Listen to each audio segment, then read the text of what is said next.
नमस्कार। आप सभी का आज के सत्संग में स्वागत है।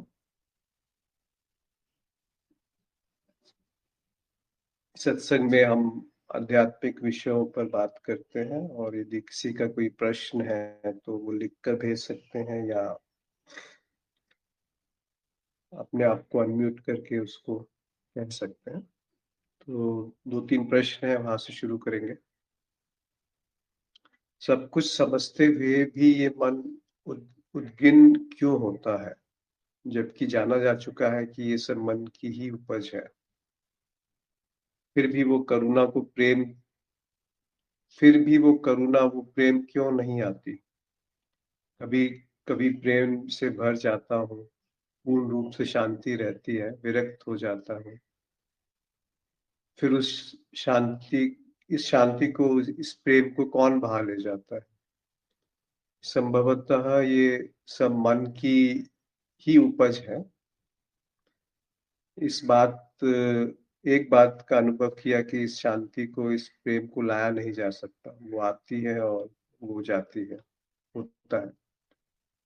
फिर मुझसे कहाँ चूक हो रही है? ये शांति भंग क्यों हो जाती है? ये आनंद चला क्यों जाता है? संसार में कोई रस नहीं आता, ऐसा लगता है कहीं एकांत में चला जाऊं, इस झंझट से दूर। कृपया मार्गदर्शन कीजिए। कोई भी चीज पलायन करने से तो कोई उसका समाधान नहीं है ना, कि झंझट है तो छोड़ के चले जाए। तो वो झंझट जो संसार में रहते हुए था मन में, मन वाला झंझट तो वहां भी रहेगा। बाकी और झंझट और शुरू हो जाएंगे। यहाँ कम से कम एक अच्छा रहने की व्यवस्था हो सकती हो, खाना मिल रहा है। अगर आप संसार को छोड़ के चले जाएंगे तो खाने के लिए भी ज्यादा मुश्किल पड़ेगी और भी बाकी सारी परेशानियां रहेंगी। कहाँ जाएंगे संसार को छोड़ के? तो पहले इस बात पे आते हैं कि सब कुछ समझते हुए भी मन में बेचैनी क्यों हो, जबकि ये जाना जा चुका है ये सब मन की उपज है। ये केवल शायद शाब्दिक या बौद्धिक स्तर पे जाना गया कि ये सब मन की उपज है। अगर ये वाकई जीवन में उतर गया कि ये सब मन है, तो मन की बेचैनी भी तो मन है। फिर उससे लड़ाई करने की बात ही कहाँ आती है? मन की उपज का अर्थ है कि पूरी बात नहीं समझी। मन की उपज ठीक है, पर मन क्या है? मन की उपज में हम उलझ के रह गए तो फिर बात दूर तक नहीं जाएगी। कि हम मन की जो उपज है उसको सुधारने में लगे हुए हैं, फिर तो वो एक चक्र है, वो कभी समाप्त नहीं होने वाला। पर यदि आप स्रोत की तरफ जाएंगे कि ये मन क्या है, कहाँ से मन उपज रहा है, या वो किस चीज से मन निर्मित है, तब बात कुछ और। तब आप पाएंगे कि मन की जो बेचैनी हो या उसकी शांति हो, दोनों में ज्यादा फर्क नहीं पड़ता।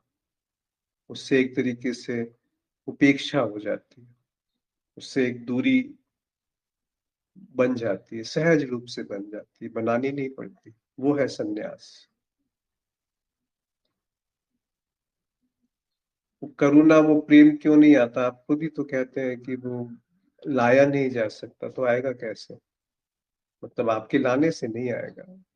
जब मन की सारी गतिविधि को देख लिया कि मन की कोई भी गतिविधि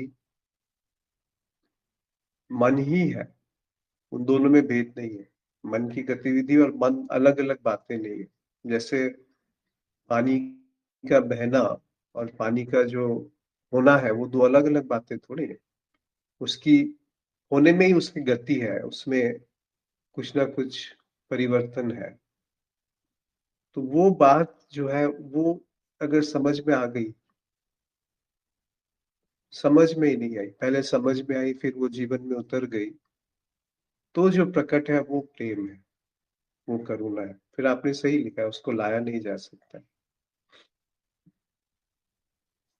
हो सकता है कि ये हमारी जो लाने की चाहत है कि इसको मैं ले आऊं, प्रेम को, या बना के रखूं करुणा को, वही एक सबसे बड़ा अवरोध हो उस प्रेम और करुणा के अवतरण में, उसके आविर्भाव में, उसके प्रकट होने में, उसके बने रहने में, उसके जानने में, उसके होने में। क्योंकि करुणा और प्रेम का होना और करुणा और प्रेम को लाया जाना दोनों अलग अलग बातें हैं। लाया जाना और पाया जाना, एक है कि आप उसको प्रयास करके लाएंगे तो फिर वो कहाँ तक बात चलेगी, कितनी दूर बात चलेगी। बेहतर है कि इस मन की सारी क्रियाकलाप को देखा और वो विसर्जित हो गया, और करुणा को लाने के लिए कुछ किया नहीं गया, क्योंकि करुणा सहज है, प्रेम सहज है। ये जो मन है उससे जुड़ी जो सारी क्रियाकलाप है कि मेरा, मेरी चाहतें, मेरा ज्ञान, मेरे गुरु, मेरा प्रभु, मेरा कुछ कुछ भी आप जहाँ मेरा कह दिया, वो उस सहज प्रेम और करुणा में बाधा है। हम जिसको धर्म कहते हैं, तथाकथित धर्म कहते हैं, वो प्रेम में बाधा है। वो प्रेम, तभी तो धर्म के नाम पे इतने युद्ध हुए और इतने कत्लेआम हुए। क्या वो धर्म है? तो कहने का अर्थ है कि उस तरफ क्या है उसको लाने की जरूरत नहीं पड़ती। इस तरफ जो है उसको देखने मात्र से इस तरफ का विसर्जन है। इस तरफ का विसर्जन यानी मेरी संरचना का विसर्जन है, मेरे होने का विसर्जन, मैं हूं, इस भाव का विसर्जन है। जब तक इस भाव का विसर्जन नहीं होगा तब तक आगे कुछ बात नहीं बनेगी। बुल्ले शाह कहते हैं ना कि बुल्ला की जाना मैं कौन। बड़ा अद्भुत वाक्य है। खुद को ही संबोधित कर रहे हैं और खुद से ही कह रहे हैं कि मैं जानता नहीं कि ये बुल्ला कौन है, जिसको दुनिया बुल्ला कहती है। दुनिया तो क्या जानेगी, मैं खुद नहीं जानता कि ये क्या है।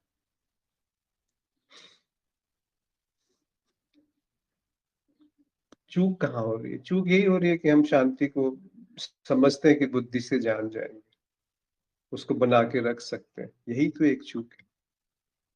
अगर पहली स्टेप पे, पहले कदम पे रुक गए कि ये जो है वो भ्रम है, यहाँ से निष्ठा भंग हुई, और उस तरफ निष्ठा लाने के लिए या उस तरफ क्या है वो छुप करके देखने की भी कोई चाहत नहीं है। हल्की सी भी चाहत है कि उस तरफ क्या है वो पता चल जाए मुझे, तो फिर दुष्चक्र चालू हो जाए। मेरा विसर्जन और उस तरफ जो है वो पहले से ही उपलब्ध है, जिसे हम परमात्मा कह सकते हैं या जिसे हम रित कह सकते हैं, जिसे हम धर्म कह सकते हैं, जिसे हम प्रेम, करुणा, मुदिता, उपेक्षा कह सकते हैं।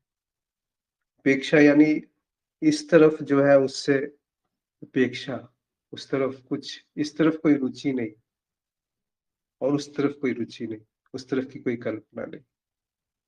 तो जो है वो कुछ अद्भुत है, जिसको आप करुणा और प्रेम का नाम दे सकते हैं अगर चाहे तो। वैसे वो देना आवश्यक नहीं है, क्योंकि जीवन खुद एक उसकी कहानी बनेगा, उसकी एक गाथा बनेगा, प्रेम की, करुणा की। तभी तो कुछ अर्थ है ना, अन्यथा तो फिल्म की पर्दे पे भी बहुत प्रेम और करुणा दर्शाया जाता है, पर वो करुणा और प्रेम नहीं है ना। वैसे ही तो फिल्म हम हमारे अंदर चलती रहती है, संबंधों में चलती रहती है।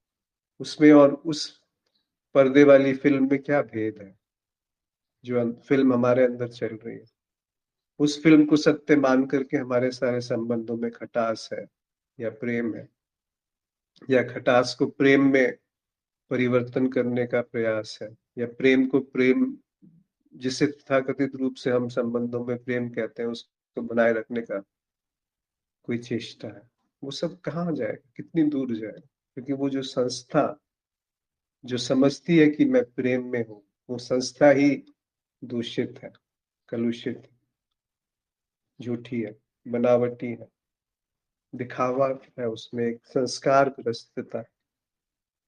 बिना संस्कार ग्रस्तता के आप उस प्रेम को बयान कीजिए, और एक बार वो संस्कार का स्थिति दिख गई कि क्या है संस्कार, तो मन ही तो संस्कार। फिर आप कह रहे हैं कि मन की उपज है। मन खुद किसकी उपज है? मन एक सोच विचार से ज्यादा कुछ नहीं है, जिसमें हम एक प्रकृति को मन से मत, उसको दोनों को मिलाइए मत आपस में।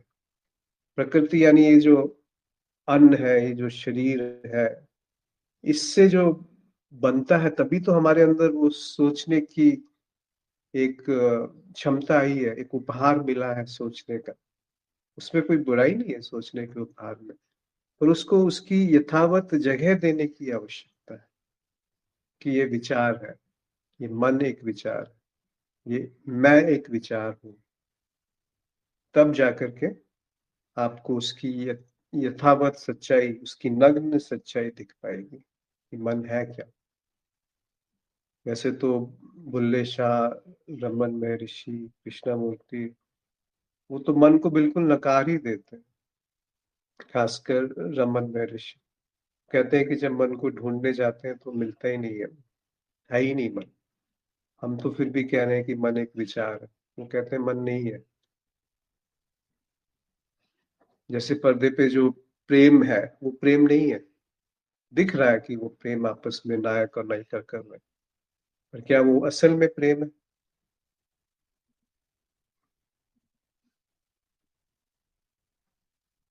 एक मैं हूं और बाकी सब अनुभव है, तो क्या इन दोनों के बीच में थोड़ा सा अंतराल या दूरी है? बिल्कुल। इनमें तो अगर मैं बना हूं, तो मैं का अर्थ ही है कि वो एक दूरी बना लेता है। किससे? सबसे पहले जो आसपास घटनाएं घट रही हैं, उसको हम अनुभव कहते हैं। फिर जो संवेदना है, फिर जो विचार है, फिर जो संबंध है, फिर जो वस्तुएं, जो भी आप कहें, उससे एक दूरी है। तभी तो मैं बन सकता हूँ। अगर वो दूरी मिट गई तो मैं नहीं रहेगा। इसका अर्थ ये नहीं कि प्रकृति का विलय हो जाएगा और सारी अस्तित्व समाप्त हो जाएगा मैं के समाप्त होने से। करके देखिए। आप जब सोते हैं तो मैं नहीं रहता।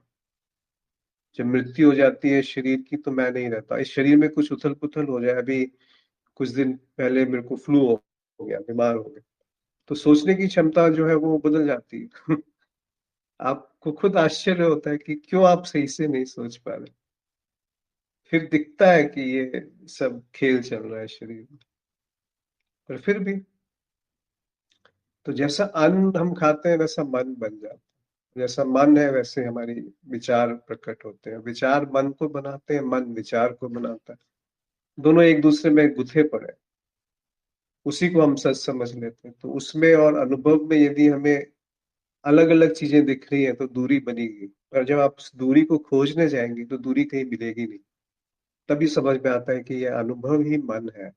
अनुभव का एक छोटा सा हिस्सा जो विचारों से प्रकट है, जो अपनी अलग संस्था लेकर के बैठा हुआ है, वो मन है, मैं है। जहां पर मैं अलग, मेरा विचार अलग, उसका विचार अलग, मेरी वस्तु अलग, उसकी वस्तु अलग, मेरा शरीर अलग, उसका शरीर अलग। ये ऐसा कहीं विभाजन कहीं प्रकृति में है क्या? हम सब एक पृथ्वी पर बैठे, हम सब एक हवा का सेवन कर रहे हैं। एक आकाश में ये शरीर व्याप्त है, उसी आकाश में दूसरा शरीर व्याप्त है। तो इन दोनों में एक नैसर्गिक रूप से संबंध है। शरीर तो नहीं कहता कि मैं अलग हूं, तो विचार है ना जो कहता है मैं अलग हूं, कि मेरा शरीर विशिष्ट है या निकृष्ट है, सुपीरियोरिटी या इंफीरियोरिटी।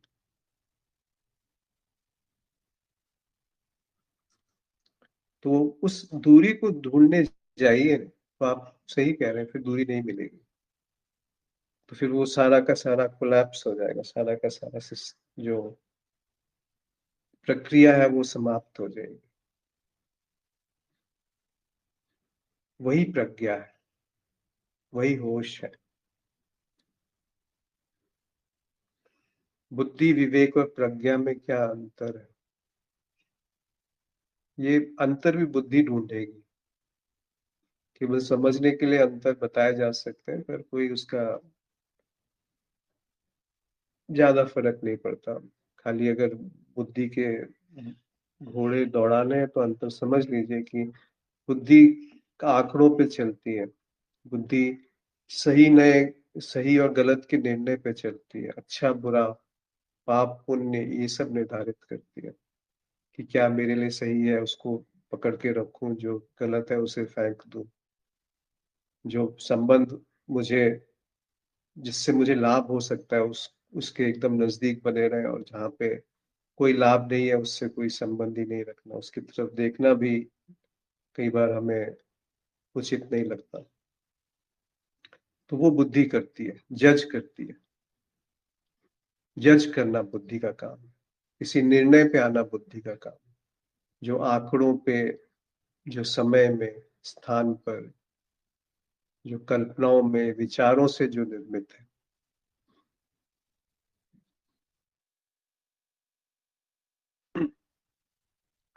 विवेक जब उसका थोड़ा पुरस्कृत रूप होता है, थोड़ा सा उसमें शुद्धता आने लगती है, तो वो सत्य क्या है, असत्य क्या है, नित्य क्या है, अनित्य क्या है, फिर वो आंकड़ों पे और तर्क से थोड़ा आगे की बात है, या तर्क का सही उपयोग है। बिल्कुल यथावत उपयोग आंकड़ों का और तर्क का।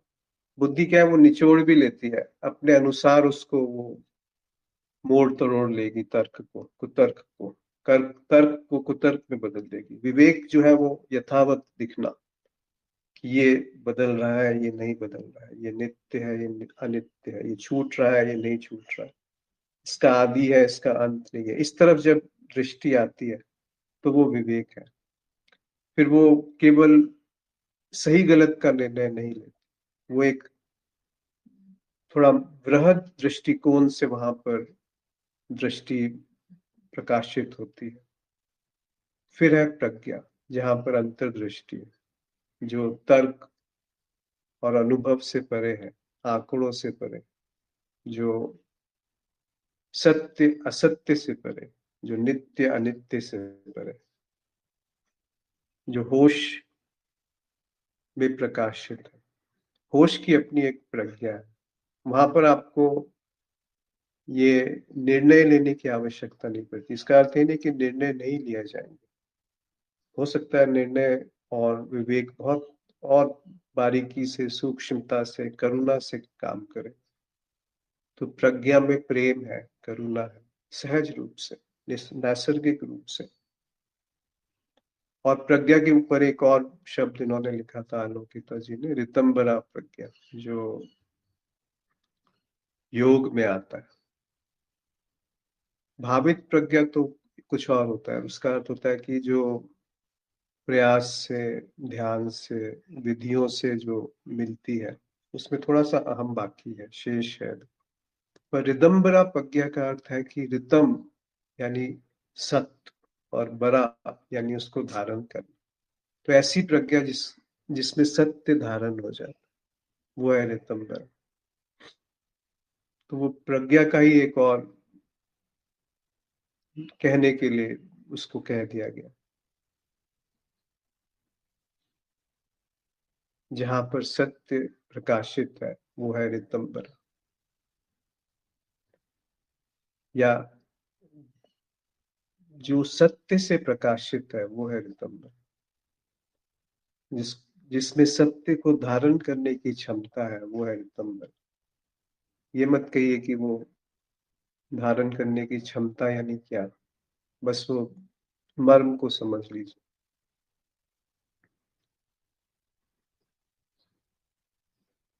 कर्म और पुरुषार्थ में क्या अंतर है? कर्म एक जेनरिक शब्द है, जिसमें कि सब कुछ अच्छा बुरा सब कर्म में आता है। कि आप अच्छा करेंगे, कारण प्रभाव कर्म है। जहाँ मंशा है कुछ करने की, और जो किया गया उसका प्रभाव आपके ऊपर पड़ रहा है स्मृति पे, तो वो कर्म है। पुरुषार्थ यानी ज्यादातर पुरुषार्थ को किसी लक्ष्य के साथ कहा गया है, धर्म, अर्थ, काम और मोक्ष। इन चार को पुरुषार्थ कहा गया, यानी एक उद्देश्य, एक लक्ष्य, एक एक विवेक जहां पर मौजूद है, जहां पर आप धर्म के लिए काम कर रहे हैं या अर्थ के लिए काम कर रहे हैं या कामनाओं के लिए काम कर रहे हैं या मोक्ष के लिए काम कर रहे हैं, पर ये सारे जो काम है ये किसी लक्ष्य पे जाने के लिए, वो पुरुषार्थ। पर वो क्या है जो कर्म और पुरुषार्थ से परे है, मुक्त है? वो है बुल्ले शाह वाली बात, जिसको अष्टावक्र गीता में एक श्लोक में कहा है कि इदम कृतम इदम ना इति द्वंद्वम मुक्तम यदि चित धर्म अर्थ काम मोक्ष निरपेक्षम तदा भवेत्। ये किया, ये नहीं किया, इस द्वंद्व से जब मन या चित्त मुक्त हो जाता है तो धर्म अर्थ काम और मोक्ष में कोई रुचि नहीं रह जाती। निरपेक्षम तदा भवेत्, इन चारों में धर्म अर्थ काम मोक्ष, वही बात बुल्ले शाह कहते हैं। मैं उनका वो यहाँ पेस्ट कर ही देता हूँ।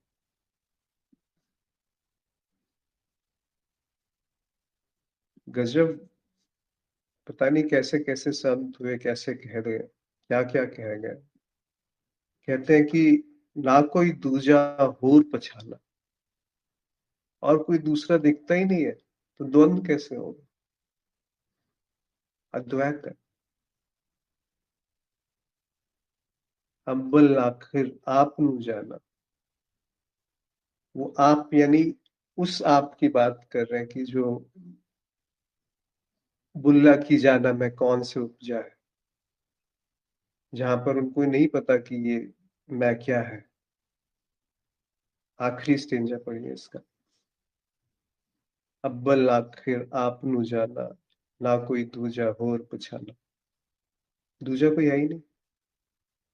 वो स्थिति है जहां पर वो कहते हैं कि बुल्ला की जाना मैं कौन। अव्वल आखिर आप नु जाना, वो होश ही है जो शुरुआत से पहले और अंत के बाद है। बीच में जो स्थिति है जहाँ शुरुआत है और अंत है और बीच में कुछ है, बनना बिगड़ना जो भी है, वो सब निरर्थक है, बेकार है। इसीलिए तो वो नृत्य कर रहे हैं और कृष्णा मूर्ति बैठ करके प्रश्नों के उत्तर दे रहे हैं। दोनों में भेद क्या है? एक प्रतीकों से, चिन्हों से, गा करके, नाच करके, मगन होकर के, भक्ति के रस में डूब करके उस तरफ बात कर रहे हैं कि वो जानते नहीं वो कौन है, और वो दूसरा कोई नहीं देखते, वो एक ही देखते हैं। कृष्णमूर्ति कहते हैं कि सारी मनुष्य से इतना एक है, ऑब्जर्वर इज द ऑब्जर्व। जो देख रहा है वो दिखने से बनता है, जो दिख रहा है उससे देखने वाला बन रहा है। दोनों एक ही बात तो कह रहे हैं। रमन कहते हैं कि मन है ही नहीं। पर इन सब की बातें मत मानिए, खुद देखिए ना, अभी देखिए। क्या हम जानते हैं कि हम कौन है? क्या मैं जानता हूं कि मैं कौन हूं? ये मत कहिए कि मैं आत्मा हूं, मैं साक्षी हूं, मैं अस्तित्व हूं, ब्रह्म हूं। बुल्ले शाह कहते हैं मैं नहीं जानता मैं कौन हूं। वो नहीं जानते वो कौन है।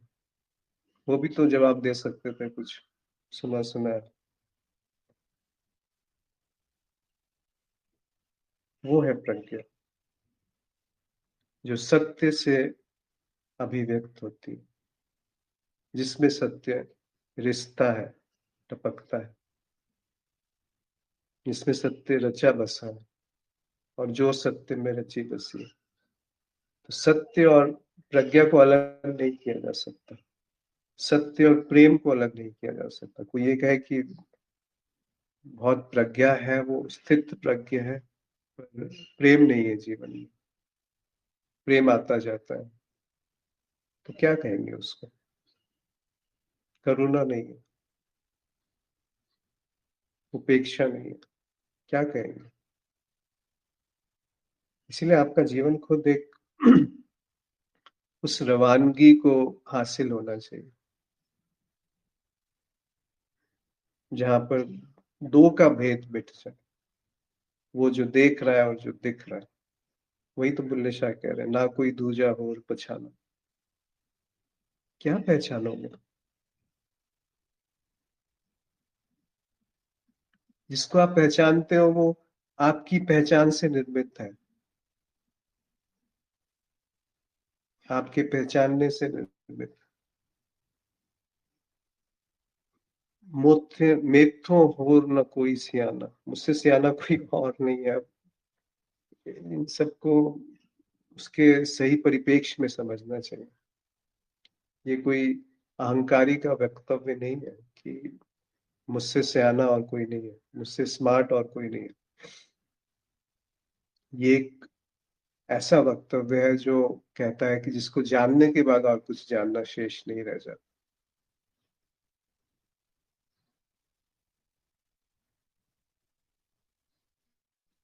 वो कह रहा है कि जो अपने आप को नहीं जानता वो कहता है कि मुझसे सियाना और कोई नहीं।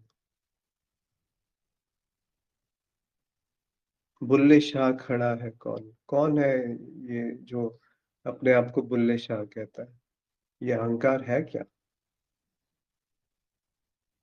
बुल्ला की जाना मैं कौन? कितने सुंदर तरीके से उन्होंने कहा, नाम में मोमन बिच मसीता। मैं मुसलमान नहीं हूँ जो मस्जिद में बैठा हूँ। यानी वो मस्जिद को भी नकार रहे हैं और मुसलमान को भी नकार रहे हैं, मंदिर को भी नकार रहे हैं और जो हिंदू है उसको भी नकार रहे हैं।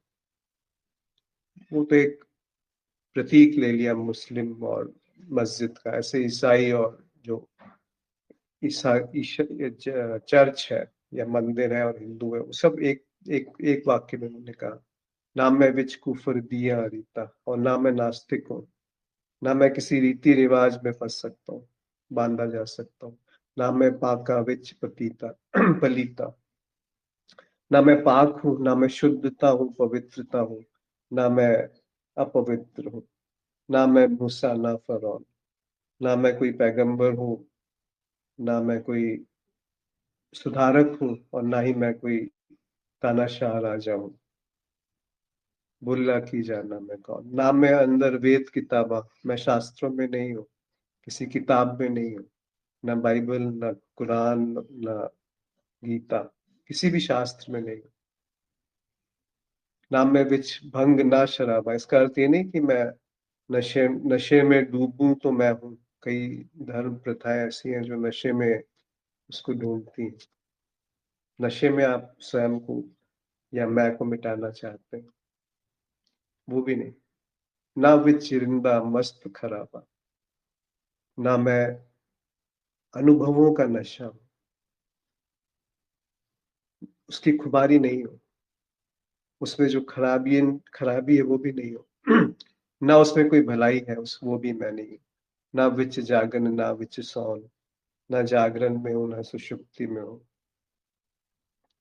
बुल्ला की जाना मैं कौन? ना विच शादी ना गम ना की, ना सुख में हूं ना दुख में हूं, ना मैं विच पालती पाकी पलीती पाकी, ना मैं पवित्रता में हूँ ना अपवित्रता में। उसको अलग अलग तरीके से उन्होंने कहा, ना मैं आबी ना मैं खाकी, ना मैं पानी हूँ ना मैं मिट्टी हूँ, ना मैं आतिश ना मैं पवन, ना मैं अग्नि हूँ ना मैं पवन हूँ।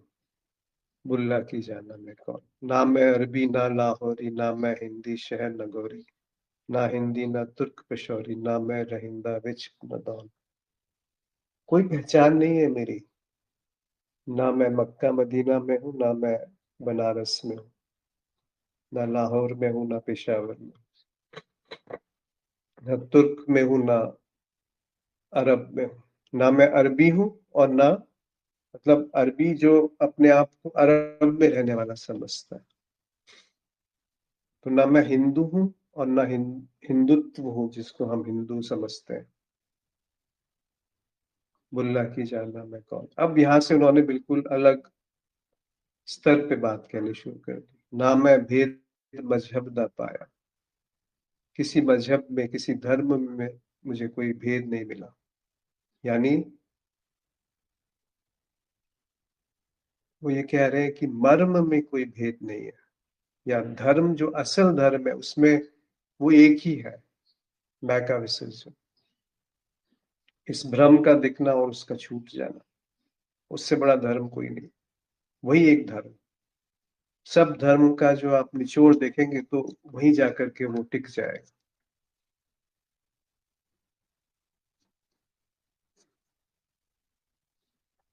नाम में आदम हव्वा जाया, इसके दो अर्थ हैं कि मेरा कोई वो नहीं है, आदम और हव्वा यानी एडम एंड ईव, या जो पुरुष या प्रकृति, उन दोनों से मैं जन्मा नहीं हूं।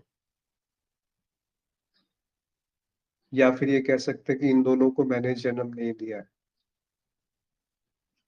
बड़ा गहरा सा अर्थ है इसका।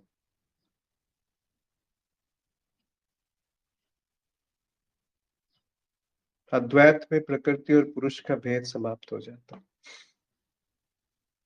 ना मैं आदम हव्वा जाया, ना मैं अपना नाम धराया।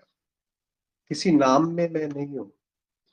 मैंने अपना कोई नाम ठप्पा नहीं लगाया कि ये है, ये शब्द, ये नाम मेरा है या मैं हूं। ना विच बैठन ना विच भवन, ना मैं स्थिरता में हूं ना मैं गति में हूं। फिर कहते हैं जो आखिर की बात, जो अभी बात कही थी कि अव्वल आखिर आप नु जाना, ना कोई दूजा होर पछाना। क्या पहचानेंगे? किसको पहचानेंगे? कौन पहचानेगा? और क्या पहचानेगा? पहचानने के लिए कोई दो तो होने चाहिए ना, जो पहचान रहा है और जिसको पहचाना जा रहा है। अव्वल और आखिर, शुरुआत से पहले और शुरुआत के बाद, क्या है जो समय के शुरू होने से पहले था? क्या है जो समय के समाप्त होने के बाद रहेगा? उसको कौन पहचानेगा? कैसे पहचानेगा? किस विधि से पहचानेगा? इसीलिए वो कहते हैं बुल्ला की जाना मैं कौन।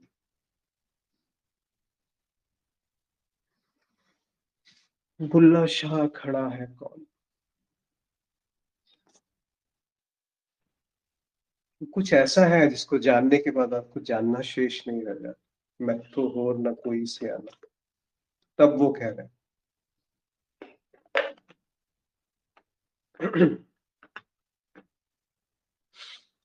जी। तो इन इन पंक्तियों को साधारण में मत लीजिए जैसे कोई कविता पढ़ रहा है। कुछ अलग है इसमें। इसमें उनकी उनका वो नृत्य शामिल है। इसमें उनका वो रस शामिल है। कहा जाता है उनकी कहानी है ये। उनके जो गुरु थे वो निचली जाति के थे, ये ऊंची जाति के थे। फिर भी उन्होंने पूरे समाज का विरोध करके उनको पाया, मतलब उनको अपना गुरु माना। और उसमें दो कहानियां उनकी जानी जाती हैं बुल्ले शाह की। एक कि वो जब उनसे मिलने गए तो वो खेती कर रहे थे। तो जब बुल्ले शाह पहुंचे तो उन्होंने पूछा उनसे कि बताइए ईश्वर को कैसे पाया जाए। तो उनके गुरु ने कहा ये तो बहुत आसान है, यहाँ से निकालो और यहाँ लगा दो। उस क्षण से उन्होंने उनको अपना गुरु बना लिया। जैसे कि एक पौधे को बहुत छोटी छोटी जो धान की या चावल की शायद हम पहले पिराई करते हैं फिर उसको उखाड़ करके दूसरी तरफ लगाते हैं, वैसे ही वो कर रहे हैं कि इस तरफ से निष्ठा टूटी और उस तरफ निष्ठा अपने आप बन गई। तो वो उनके गुरु बन गए। फिर एक बार कहा जाता है दोनों की आपस में कुछ कहा, मतलब कहा सुनी तो क्या, बट आपस में थोड़ा रूठ गए। बुल्ले शाह अपने गुरु से रूठ गए। तो उनके गुरु ने भी उनको अपने पास आने से मना कर दिया कि तुम यहाँ नहीं आओगे। अब शाह से रहा ना जाए।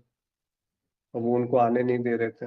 तब ये कविता निकली कि वो अपना एक औरत का भेष बना करके बुल्ले शाह गान उनके गुरु के आश्रम में जाकर के गाने लगे, बुल्ला की जाना मैं कौन। फिर उनके गुरु ने उनको गले से लगा लिया। तो इसमें उनका नृत्य शामिल है, इसमें उनका मनोहार शामिल है, इसमें उनका जीवन शामिल है।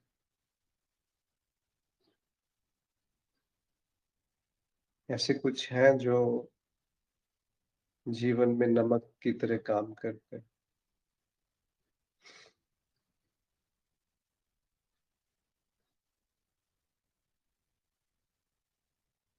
जी, कोई मित्र कुछ कहना चाहते हैं?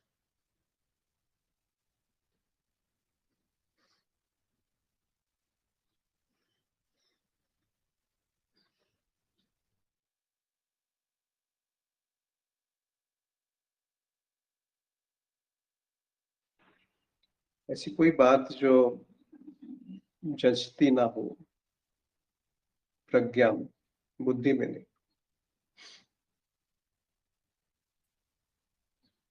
जो जीवन के लिए सार्थक ना हो।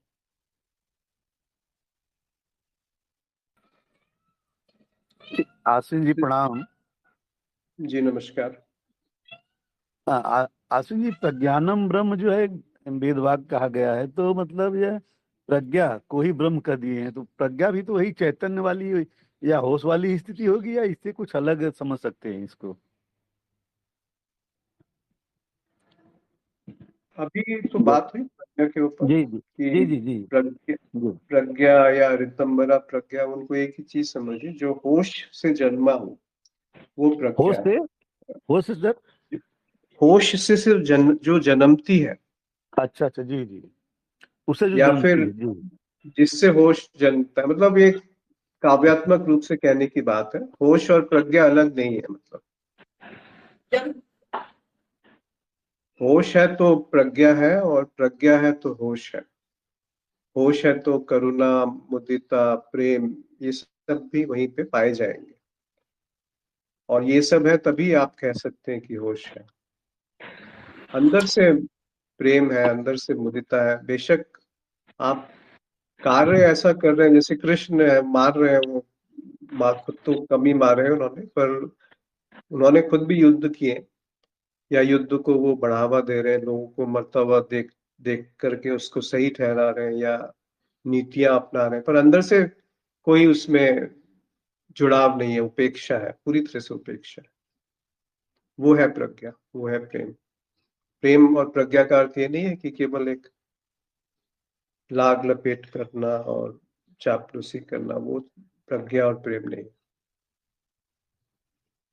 प्रज्ञा और प्रेम या होश जो बुद्धि से परे की बात है, जो विवेक भी जहां पे समर्पित हो गया, वो है प्रज्ञा। जी। बात जी स्पष्ट हुई विजय जी? जी जी। आशीष जी, मैं क्या बोल रहा था, ये जो मैं सोच रहा हूँ ऐसा सर, कि ये जो है कि प्रज्ञा चैतन्य वाली, मतलब चैतन्य, अनुभव, क्रिया, दृष्टि, ये सब सब मतलब पर्यायवाची शब्द समझ सकते हैं प्रज्ञा को भी, अनुभव, क्रिया, जो भी है स्थिति।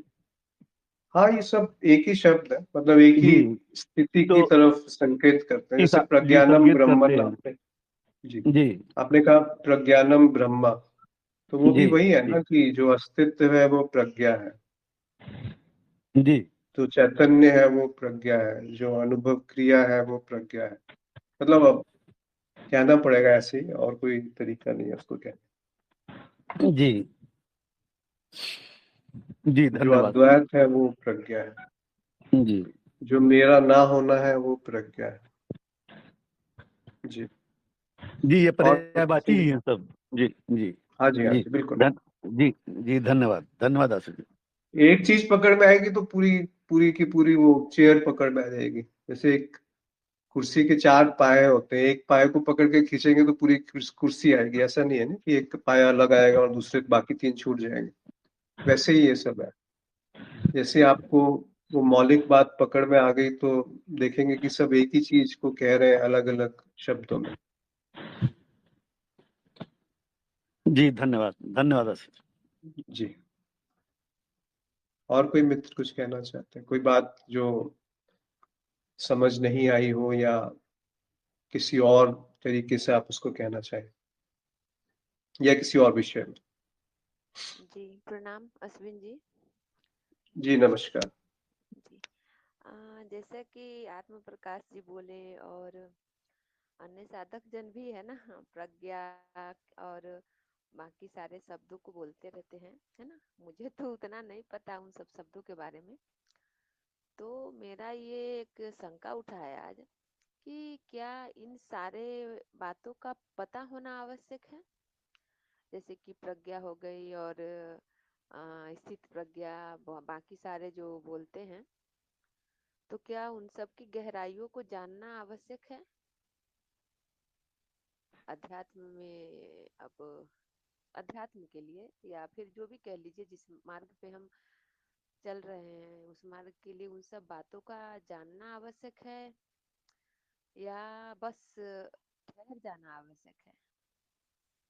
क्योंकि मुझे नहीं पता है इन सब बातों का, मैंने कोई शास्त्र वगैरह नहीं पढ़े। तो अब एक आ रही है कि हाँ, हो सकता है कि इसके कारण अटकाव हो रहे हैं क्या। जी कृपया मार्गदर्शन करें इस पे। आपकी आवाज थोड़ा धीमी आ रही है क्या, भवानी जी? जी अब आ रही हाँ है। हाँ, अभी ठीक है। हाँ जी, हाँ जी। जी जी मैं ये कह रही थी, जैसा कि अभी आत्म प्रकाश जी ने कहा और बहुत सारे साधक भी कहते हैं कि प्रज्ञा, स्थित प्रज्ञा और ये सब बातें जो बोलते हैं, तो मैं इन सब बातों के बारे में ज्यादा नहीं जानती हूँ। मुझे तो पता भी नहीं, यहाँ पे आके सुनी हुई ये सब सारे शब्द। तो मेरा ये प्रश्न है कि क्या इन सारे शब्दों को जानना या इनकी गहराइयों में जाना आवश्यक है? बिल्कुल आवश्यक, बल्कि उससे झंझट और पैदा हो जाएगा, क्योंकि हम कुछ कुछ का कुछ मान लेते हैं।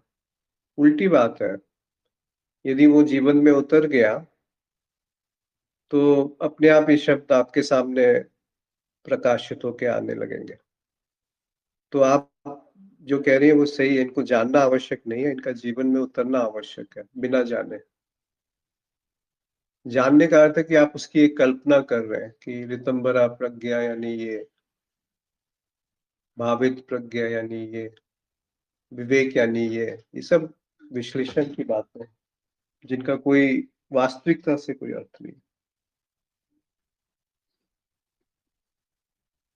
तो जानना आवश्यक नहीं है, जीवन में उसका दर्शन, सीधा दर्शन आवश्यक है। फिर आपकी मौज, आप अपनी परिभाषा बना सकते हैं। जरूरी नहीं है कि जो एक ढर्रे वाली परिभाषा है उन्हीं को लेकर के चलना, है ना।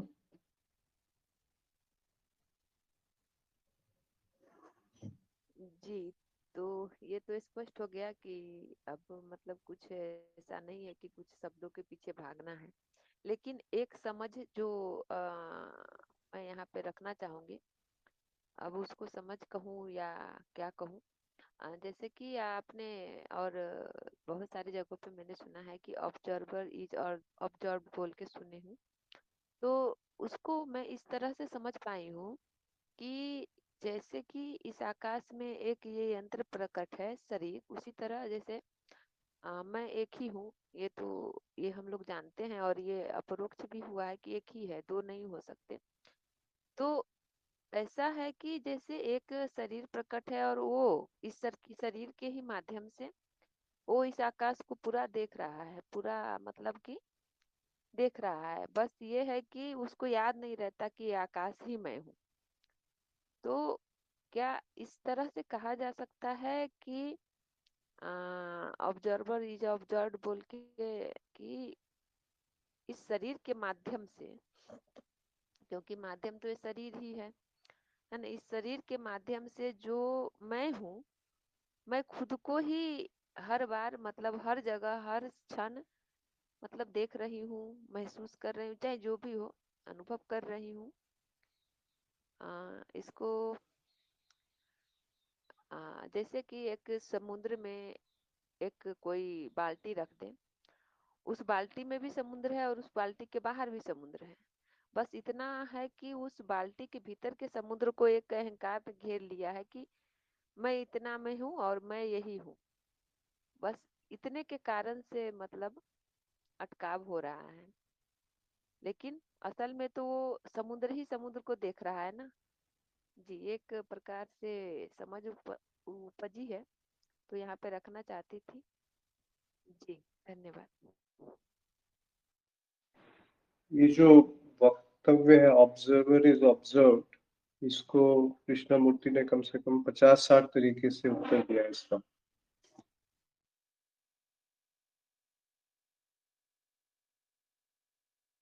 अलग अलग समय में अलग अलग तरीके से इसको कहा है, पर उसका संकेत वही है जो आपने कहा कि दो नहीं है। जो दिख रहा है उससे देखने वाला बना है। तो ये केवल एक और कोई तरीका नहीं है कहने का इस तरह की चीजों को, इसीलिए उसको उन्होंने ऐसे कहा। पर संकेत वही है कि दो नहीं है। जिसे हम दो अलग अलग समझते हैं कि मैं और अनुभव ये अलग अलग है। जो अभी एक प्रश्न भी आया था कि मैं और बाकी सब अनुभव है, तो क्या इन दोनों के बीच में थोड़ा सा अंतराल या दूरी है? ये अंतराल या दूरी तभी तक है जब तक मैं एक अलग संस्था के रूप में बना हुआ है। तो संभवतः कृष्णमूर्ति जब कहते हैं दृष्टा ही दृश्य है, ऑब्जर्वर इज द ऑब्जर्व्ड, या दृश्य से दृष्टा बना है, तो उनका इशारा यहीं पर है कि इन दोनों के बीच में कोई दूरी नहीं है। अर्थात ये दोनों विसर्जित हो गए। एक ऊपर है एक नीचे है, ऐसा नहीं है। जैसा आपने उदाहरण दिया कि बाल्टी समुद्र के अंदर पड़ी है तो दोनों तरफ पानी है, पर अगर बाल्टी अपने आप अपने अंदर वाले पानी को विशेष समझने लगे या निकृष्ट समझने लगे, विशिष्ट या निकृष्ट, तो फिर वो वहां पे अहम का निर्माण हो गया, वहां पे संसार का निर्माण हो गया, वहां मन का निर्माण हो गया, वहां पर बुद्धि का निर्माण हो गया। तो ये विश्लेषण की जो बात है वो भी बुद्धि से ही आती है। कहना पड़ा क्योंकि वो और कोई उपाय नहीं है, इसीलिए कह रहे हैं। पर वो अगर हम शब्दों में उनके जाएंगे तो चूक हो जाएगी। इसीलिए उन शब्दों का जो मर्म है उसको जीवन में उतरने का अवसर दिया जाए, तो आप पाएंगे कि चाहे वो कृष्णा मूर्ति हो, रमन हो, मीरा हो, कबीर हो, बुल्ले शाह हो, नानक हो, कोई भी हो, वो सब एक ही बात कह रहे हैं। कृष्ण हो, बुद्ध हो, उन्होंने अपने अपने तरीके से उसको जांचा, परखा और कहा। इसलिए नहीं कहा कि किसी का कोई उद्धार होने वाला है। उनकी मौज, उनके जीवन में वो अभिव्यक्त हुआ उस तरीके से। पर इन सब इन सब की जो मर्म थी वो एक ही बात थी कि दूजा कोई और नहीं, ना कोई दूजा होर पछाना, और कोई दूजा है ही नहीं। किसी को दूसरे की तरह मैं पहचान ही नहीं पा रहा हूँ। वो है कि ऑब्जर्वर इज द ऑब्जर्व्ड, यहाँ कोई दूसरा नहीं। अगर दूसरा नहीं है तो मैं नहीं रहेगा, और मैं नहीं है तभी दूसरा नहीं रह सकता। मैं बना हूं तो दूसरा होना ही होना है, और वो दूसरा अनुभव के रूप में है। कृष्णमूर्ति तो यहाँ तक कहते थे कि मुझे कोई अनुभव नहीं होता।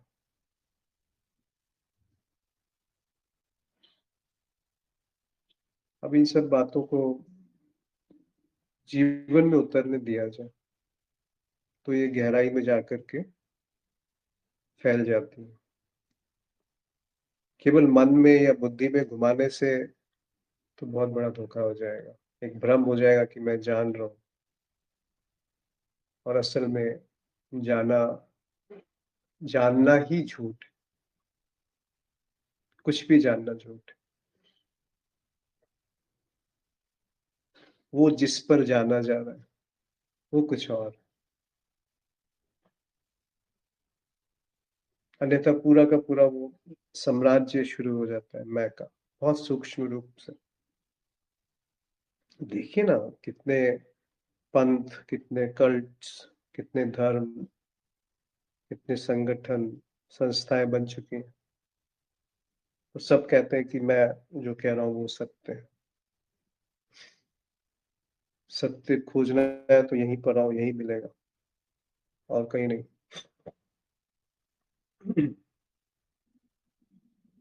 क्या आपको लगता है कि बुद्ध ने, मीरा ने, बुल्ले शाह ने, कृष्णमूर्ति ने ऐसा कहा कि सत्य यहीं उपलब्ध है? उन्होंने कहा कि ये दिख रहा है, तुम्हें दिखे तो अच्छा, नहीं तो छोड़ दो। मुझे ऐसा दिखता है, मुझे मतलब ऐसा दिख रहा है। मौज। जी। कुछ बात स्पष्ट हो पाई हमारी जी? जी जी जी बिल्कुल। और मैं भी वही मतलब समझ ही अभी तक है ना, समझ समझ ही खेल खेल रही है। तो ये सब वाक्य अभी नए नए सुनी हूँ तो एक अलग समझ प्रकट हो रही है। और इससे एक अब संतुष्टि कहे या क्या कहे, वो भी आ रही है कि हाँ सही समझा जा रहा है। और अभिव्यक्त इसलिए कर देती हूँ कि मतलब बहुत सारे लोग होते हैं तो अभिव्यक्त करने के बाद एक वो हो जाती है कि कहीं कोई गलती हो तो कोई बता देंगे, है ना। ये भी रहता है एक आ, मनोभाव या जो कह लीजिए। तो बहुत बहुत धन्यवाद आपको। इसको जैसे मैं समझ पाई थी वैसे जस का तस रख दी हूँ। और ये समझ से भी अधिक ये मतलब कि एकदम स्पष्ट है कि ऐसा ही है बोल के, इसमें अब कोई शंका नहीं है। जी। और आपका बहुत बहुत धन्यवाद इतने अच्छे से स्पष्ट कर देने के लिए। जी।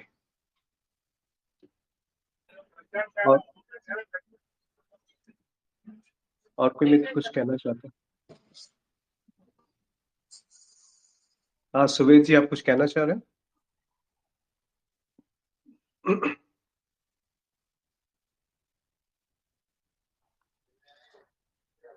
प्रणाम अश्विन जी। जी नमस्कार।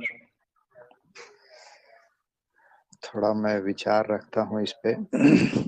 देखिए, वैसे तो कुछ भी जानना जरूरी नहीं है। बुद्धि क्या, विवेक क्या है, प्रज्ञा क्या है, वेदांत क्या है, आत्मा क्या है, परमात्मा क्या है, मैं कौन हूँ, बुद्ध क्या है, कृष्णमूर्ति क्या है, क्या जानने का जरूरत है? एक छोटे से बच्चे को इससे क्या मतलब होता है? अरे ज्ञान मार्ग भी का आना जरूरी नहीं है। जो ज्ञान मार्ग में नहीं है उसमें क्या तकलीफ है? लेकिन बात बस वहां पे आती है। देखिए, नहीं जानने की दो स्थिति होती है। एक छोटा बच्चा होता है या बिल्कुल अज्ञानी है, एकदम अबोध है, वो भी कुछ नहीं जानता है। और जो पूर्ण ज्ञानी हो जाता है, जो बुद्ध हो जाता है, वो भी कुछ नहीं जानता है। बस इतनी ही यात्रा है, कुछ नहीं जानने से कुछ नहीं जानने की स्थिति में। ये बीच में जो है ना, ये पूरा खेल होता है। कुछ नहीं जानने से सब कुछ जान के कुछ नहीं जानना, वो होती है बुद्ध की स्थिति। और जो बिल्कुल ऐसे कुछ नहीं जानता है, वो है बच्चे की स्थिति। ये क्यों जानना पड़ता है कि आत्मा क्या, परमात्मा क्या, मैं कौन, बुद्धि, विवेक, प्रज्ञा क्या है? ये बुद्धि को तीक्ष्ण बनाता है, विवेक बढ़ता है इन सब जानने से, थोड़ा गहरी बातों का अध्ययन करने से, मनन करने से, निधि ध्यासन करने से। कोई सूचना लेते हैं, गुरुओं से सुनते हैं, शास्त्रों से पढ़ते हैं, उस पे मनन करना क्या होता है? बुद्धि तीक्ष्ण होता है। बुद्धि तीक्ष्ण होने से क्या हो जाएगा? अज्ञान अज्ञान की तरह दिखने लगता है। बस इतनी ही बात है। यही हमारा टूल है ना हमारे पास, इसको शार्प करने के लिए ये जरूरी है। अब जो कोई चीज रखा है, अपने ऐसे आंख से देखें क्या है, उसमें कितनी गंदगी है, कितनी अच्छी चीज है, तो उसमें से हम जितना तक हो सकता है ऐसा निकाल पाते हैं। अब मान लीजिए कोई लेंस मिल जाए, अभी लेंस से क्या है, उसमें और गहराई से उसमें देख सकते हैं कि और भी कुछ बचा है क्या। तो पूरा जीवन यही है कि हमारे अंदर क्या अज्ञान है, क्या मान्यताएं हैं, क्या धारणाएं हैं। एक तो अपने से देखें, फिर क्या करें, जो थोड़ा ऑलरेडी हमसे आगे हैं, जो ऊंचे साधक हैं, इनसे पूछें, तो ये कुछ और दिखाते हैं। जब हम इनके पास जाएंगे ही नहीं तो हमको पता ही नहीं चलेगा कि हमारे पास अज्ञान है कि नहीं है। जब ज्ञान मार्ग में नहीं आए थे तो कहाँ पता था कि अज्ञान है कि नहीं है, आने के बाद दिखने लगा। इसी तरह से और थोड़ा गहरा अध्ययन करेंगे, थोड़ा और उस पर मनन करेंगे, निध्यासन करेंगे, तो और अज्ञान पता लगता है। बस यही यात्रा है, जब तक बुद्धि है तब तक ये यात्रा करनी है। फाइनली तो क्या है, स्वप्न टूट जाना है और जस का तस, जैसा था वैसा का वैसा ही। बात यही है कि जो अभी स्थिति है, अभी क्या अज्ञान की स्थिति थोड़ी है, जो स्थिति जैसी है अभी भी वैसी की वैसी है। केवल क्या है, ये बुद्धि की वजह से जो जैसा है वैसा का वैसा दिख नहीं रहा है, आभूषण दिख रहा है, स्वर्णता का पता नहीं चल रहा है। ये आभूषण का दिखना ये अज्ञान है, इसी को बंद करने के लिए सब चीज तमाशा है। जी प्रणाम। जी धन्यवाद। हाँ, जब आपने जो कहा वही कहा गया कि जब जानने के लिए कुछ नहीं रहता या जानना ही अवरोध है, ये उसी तरफ की बात है जहां पर बोध आ चुका है। पर आप दो तीन चीजें, आप नहीं मतलब दो तीन चीजें हम लोग साथ साथ इसको समझें। क्या होता है कि हम कई बार ऐसा होता है कि बुद्धि से ही सारे उपाय निकाल देते हैं कि जो बुद्धि जानेगी वही सत्य है, या बुद्धि से सत्य को जाना जा सकता है। तो वहां पे अवरोध है, एक तरह का बहुत बड़ा फसावट है। दूसरी फसावट है कि मैं जो जानता हूँ वही सत्य है। तीसरी फसावट है कि हम कुछ उसकी कल्पना कर लेते हैं कि ये सत्य है, जो ऐसा है वैसा है। फिर चौथी है कि हम कुछ करके उसे पा सकते हैं। फिर पांचवी है कि हम बने रहते हुए उसको जान सकते हैं। और भी कई सारी आ सकती हैं रुकावटें। तो सबसे महत्वपूर्ण बात है कि जो भी कहा जाए वो जीवन का अंग हो, वो हमारे हमारे नहीं, वो जीवन का हिस्सा है, तब उसको अभिव्यक्त किया, तो उसमें गहराई है, तो उसमें धार है। अब बुल्ले शाह ने ये सब जाना थोड़ी होगा, जाना भी होगा तो हमें क्या पता क्या जाना क्या नहीं जाना। अंत में कहा क्या उन्होंने कि ना कोई दूजा होर पछाना, कि मैंने तो दूजा कोई देखा ही नहीं। अब ये वो कुछ नहीं जानने वाली स्थिति है जो आप कह रहे हैं। जो पहली स्थिति है वो अबोधता की है, जो बच्चा है। दूसरी स्थिति है जो बुद्धि की, विवेक की है, जहाँ पर आंकड़े और बुद्धि विवेक तीक्ष्ण होने लगते हैं। और जो तीसरी स्थिति है वहां पे बुद्धि विवेक समाप्त हो जाता है, वो बोध की स्थिति है, या बुद्धि के परे की स्थिति है। गलती क्या होती है कि हम बुद्धि की स्थिति में रहते हुए ये समझते हैं कि हम बुद्धि के पार हैं। ये कुछ ऐसा है जो बुद्धि के पार है और उसको मैं जान रहा हूँ। तब ये कहा जाता है, उस दशा को झंझोड़ने के लिए, उस रुकावट की तरफ दृष्टि ले जाने के लिए, कि जानना एक झूठ है, कि दृष्टा ही दृश्य है, ऑब्जर्वर इज ऑब्जर्व्ड। कि ना कोई दूजा होर पछाना, और कोई दूसरा नहीं है। दूसरा यानी जो देख रहा है और जो दिख रहा है वो दूसरा भी नहीं। वो जो अनुभव करता है और जो अनुभव है वो दूसरा नहीं।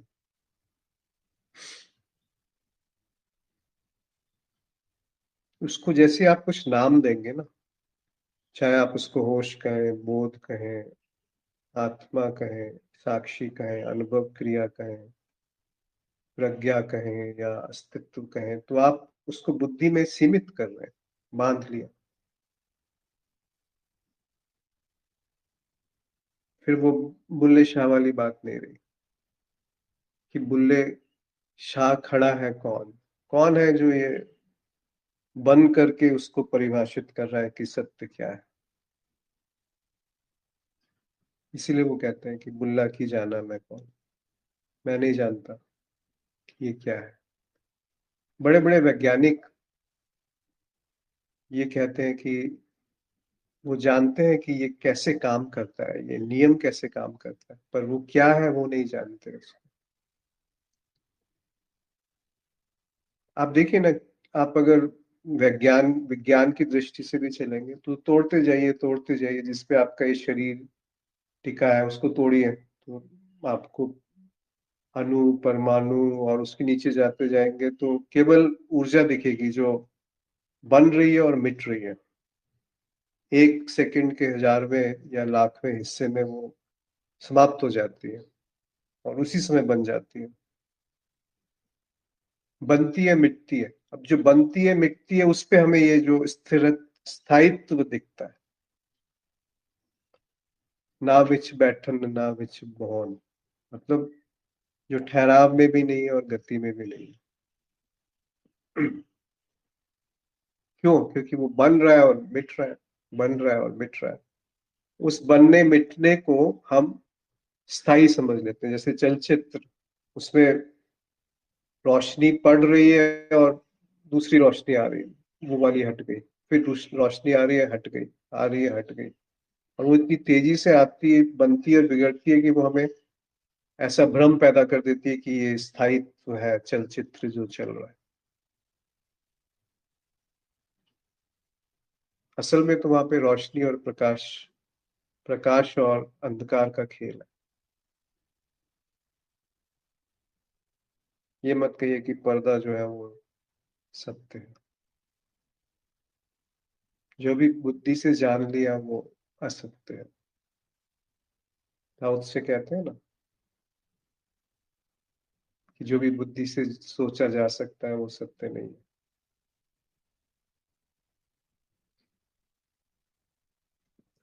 तो इनके मर्म को देखिए और उसमें बस विसर्जित होने दीजिए।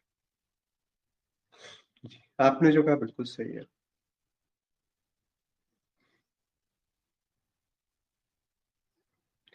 सबकी अपनी एक एक रास्ता है, अपना एक ढंग है सबका। यानी हम जितने भी जैसे यहाँ लोग जुड़े हैं, सब एक बोझ लेके चल रहे हैं।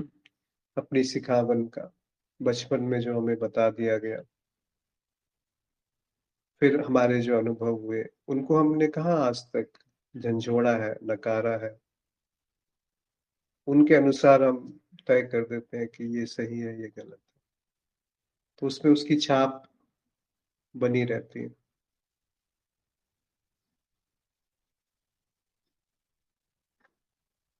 वो क्या है जो हर छाप से मुक्त, जो हर चिन्ह से मुक्त।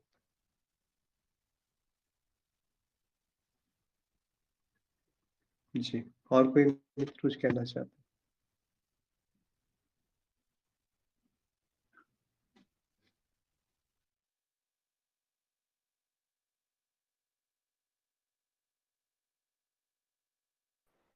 प्रणाम अश्विन जी। हैं? नमस्कार। जी, मेरा भी थोड़ा सा यही मानना है जो अभी भीष्म जी ने कहा कि उस परम सत्य की खोज में हमारी जितनी भी पांचों इंद्रियां और मन बुद्धि सबसे ज़्यादा जो शुरुआत करती हैं कि मुझे कुछ पाना है, कुछ खोजना है, ये सभी चीजें माध्यम हैं और ये सारे ही माध्यम माया के अंदर हैं, खुद ही माया है सब कुछ। मुझे ना तो ज्ञान पता ना ज्ञान पता, लेकिन बस इतना पता है कि आगे खोज समझ नहीं आ रही है। तो मेरा ये मानना है कि एक स्थिति जब तक बुद्धि चलती रहेगी वो आपको बैठने नहीं देती, वो खोजती रहेगी। मन है वो भी चाहता है, दौड़ता रहेगा। सब चीजें मिलकर के जब तक बैठने ही नहीं देती, शांति से स्वीकार नहीं करने देती, जब तक उनमें क्षमता है, बल है, वो भागती रहेंगी। थोड़ा भी अशुद्धियां हैं, अज्ञान है, वो स्वतः ही नहीं बैठने देती एक जीव को। सबके साथ ये प्रक्रिया बिल्कुल अलग होगी, क्योंकि हर किसी, चाहे वो कितने भी बड़े संत हुए हों, बुद्ध हुए हों, कबीर हुए हों, सबका अपना अपना जीवन रहा और उनके शब्द अलग रहे। उस सत्य को जानने, खोजने, उसको कहने का ढंग अलग रहा। किसी ने उसे अच्छे से शब्दों में उतार दिया और कुछ कह ही नहीं पाए, क्योंकि नमक की गुड़िया समुद्र में जब घुल जाती है तो वो कुछ कहने के लायक ही नहीं बचती ना, वो खुद ही वो हो जाती है। तो अभी जो मुझे भी बिल्कुल भीष्म जी की तरह लगता है कि एक स्थिति आती है कि अब मुझे, आप बुद्धि से कहें कि तर्क से कहें कि उसे जान लो, वो तो जब काम करेगी ना बुद्धि, जब वो कुछ खोजने के लायक बचे। वो कहती है कि अब मेरे बस में नहीं है, कितना भी आप चला लें कि उस पर्दे की तरफ दृष्टि लाओ, जो उसका तल है, जो उसका बेस है, उसकी तरफ दृष्टि घुमाओ, लेकिन वो सब चीजें भी एक टाइम के बाद व्यर्थ हो जाती हैं। शब्द व्यर्थ हो गए, कुछ पाया या नहीं पाया, कुछ मिला या नहीं मिला वो भी नहीं पता, लेकिन उस जहाँ एक स्थिति होनी चाहिए कि अब बाहर जितना मर्जी शोर होता रहे इस जगत में, जितने मर्जी शब्द बोले जाते रहें, ग्रंथों के शब्द हों, नए ग्रंथ हों, नए शब्द हों, उनको कोई फर्क नहीं पड़ता। उस स्थिति में ध्वनि की तरह वो आ रहे हैं, उनका कोई मतलब जीवन में नहीं उतर पा रहा है, लेकिन जीवन में शांति और आनंद है। तो फिर इन सब चीजों के पीछे पड़ के क्या ही करना, कि क्या प्रज्ञा, क्या स्थित प्रज्ञा, क्या भावित प्रज्ञा, या और बहुत से हजारों शब्द सबने अलग अलग स्तर पर बोले हैं। तो अभी वो स्थिति आती है कि क्या इन इंद्रियों के माध्यम से सत्य को आप खोज सकते हैं? तो एक ही उत्तर आता है, न बुद्धि से न मन से खोजा तो नहीं जा सकता। फिर तो ये है कि हम उसी के स्वरूप में हो गए और बैठ जाओ कि बस जो है वो है, उसे स्वीकार कर लो और जीवन अच्छे से चल पा रहा है। हर नकारात्मकता, हर अनावश्यक विचार, हर वृत्ति, जो भी अनावश्यक है वो आपको दिख पड़ रहा है। इतना शायद काफी नहीं है। तो सभी इंद्रियों की दौड़ खत्म हो गई। अब क्या बचा और क्या पाना और क्या खोना, उसमें भागना ही नहीं, कुछ जानना भी नहीं चाहती है बुद्धि अब। तो मेरी तो यहीं पे इतना है कि बस अब कुछ नहीं करना, नहीं पता कहाँ जाना है, क्या करना। शांति से जो जीवन है उसको सुंदरता से वो अपने आप चलने लगा है। परिवर्तन दिखाई दिया पहले में और अब में, सब चीजें बदल गई, चीजें स्पष्ट दिखाई दे रही हैं। कितनी अनावश्यक हमने पकड़ी हुई थी, सारा कचरा खाली कर दिया, सब कुछ छीन लिया गुरुदेव के माध्यम से, गुरु क्षेत्र में सब कुछ छीन लिया। खाली हैं, फिर भी शायद बहुत धनी है, बहुत कुछ है, वो क्या है उसका कोई नामकरण नहीं है। जी, मुझे ऐसा दिखता है। धन्यवाद। जी अश्विन जी, एक वाक्य मैं भी बोलना चाहूंगी आलोकिता जी जो बोली है उसमें, ताकि आप जो समीक्षा करें उस पे आप एक बता सके कि आलोकिता जो जो जी जो बोली है ना कि अ, जो आवश्यक और अनावश्यक है ना, वो ये आवश्यक और अनावश्यक भी दिखना अब समाप्त हो गया है, बस दिखना रह गया है बस। कि अब जो भी दिखता है वो अनावश्यक भी नहीं लगता और आवश्यक भी नहीं लगता, बस ऐसा लगता है कि हाँ बस दिख रहा है, बस हो गया समाप्त, क्या अनावश्यक और क्या आवश्यक। जी इतना ही मैं बोलना चाह रही थी, उसमें बस जोड़ना चाह रही थी आलोकिता जी जो बोली है उसमें। जी आप सही कह रहे हैं। आप तीनों लोगों ने जो कहा, भीष्म नारायण जी, आलोकिता जी और अवानी जी, आपने जो कहा तीनों सही है, इसमें कोई, आप देखिए आपका अपना एक ढंग है जो केवल आलोकिता ढंग है, एक ढंग है जो अवानी ढंग है, एक ढंग है जो भीष्म नारायण ढंग है, एक ढंग है जो अश्विन ढंग है। तो इस एक ढंग को दूसरे ढंग से की कोई जरूरत नहीं है, इसीलिए तो उसको न्यारा कहते हैं। वो विशेष है ऐसा नहीं, वो न्यारा है, उसके जैसा कोई दूसरा नहीं है, होना भी नहीं चाहिए। हर सुबह एक नई सुबह है, उसके जैसी ना हुई ना होगी। इसी तरह से जो सत्य की अभिव्यक्ति होती है वो हर बार नहीं होती है।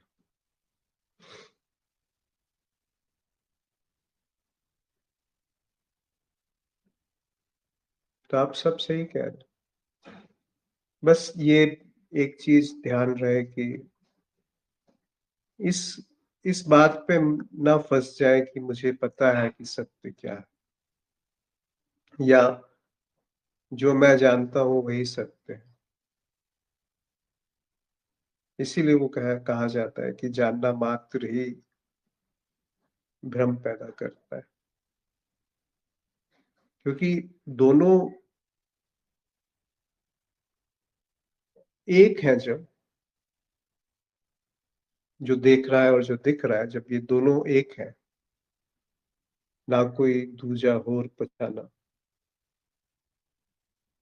कोई दूजा नहीं है, तो फिर अनुभव यानी क्या? फिर अनुभव करता यानी क्या?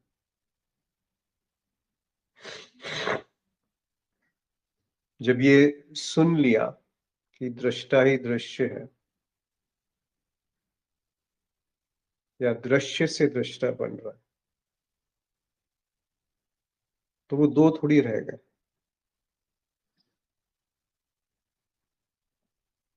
गुड़ और गुड़ का एक एक डली और गुड़ का एक पूरा ब्रिक अलग अलग थोड़ी है, दोनों एक ही बात है। इसी तरीके से जो अनुभव कर रहा है और जो अनुभव को जान रहा है कि ये अनुभव हो रहा है, वो दो अलग अलग नहीं है। जो अनुभव को जान रहा है वो अनुभव ही है, उसको कोई विशिष्ट दर्जा देने की आवश्यकता नहीं। नहीं तो होता क्या है, हम ये बोलते हैं ना, मैं करता नहीं हूं, मैं भोगता नहीं हूं, पर मैं साक्षी हूं। वो एक बीच का स्टेप है, इंटरमीडिएटरी कदम कह सकते हैं उसको। पर यदि वहीं पे बात रुक गई, तो फिर वो बात नहीं होगी जो आप तीनों कह रहे हैं। यानी उसके परे ना करता, ना भोगता, ना साक्षी। तभी तो वो कहा गया ना कि दोनों एक है, साक्षी और साक्ष्य दो नहीं। वो बुद्धि के स्तर पे नहीं समझना है, फिर हम द्वैत में जाकर के अद्वैत को जानने के प्रयास कर रहे हैं। जान लेंगे, पर वो नहीं है जो गुड़ गुड़ का खाना, उसका जो स्वाद का घटना और उसकी जो व्याख्या है, दोनों में बहुत भेद है। उसी तरीके से बुद्धि से अद्वैत को समझना और अद्वैत का जीवन में उतरना, दोनों भिन्न भिन्न बातें हैं। उनमें इन शब्दों की कोई आवश्यकता नहीं है जो अलौकिता जी ने कहा, या जो अवानी जी कह रही थी। इन शब्दों की कोई जरूरत नहीं है, वो शब्द अपने आप जीवन में प्रकाशित होने लगते हैं। जी, मुझे लगता है आज समय हो गया, और अवानी जी ने लिखा है कि विचार ऐसे है कि सत्य भी हो या ना हो, क्या फर्क पड़ता है। सत्य भी हो तो हो, ना हो तो ना हो, और सत्य ही क्यों कहे। जी। सत्याकाश जी ने लिखा है, ये भी क्यों कहना। जी, तो आप सबका बहुत आभार आज जुड़ने के लिए। नमस्कार। बुल्ले शाह की इन शब्दों के साथ रहें, उसको जीवन में देखें कि ये बुद्धि से समझा है कि ये जीवन का हिस्सा है। फिर आप अवश्य पाएंगे कि एक रस, एक धार, एक एक अमृत जीवन में अवश्य चखा जा सकता है अगर बुल्ले शाह को उसके मर्म को, उसकी भाव को थोड़ा सा अवसर दे दिया। जी, नमस्कार।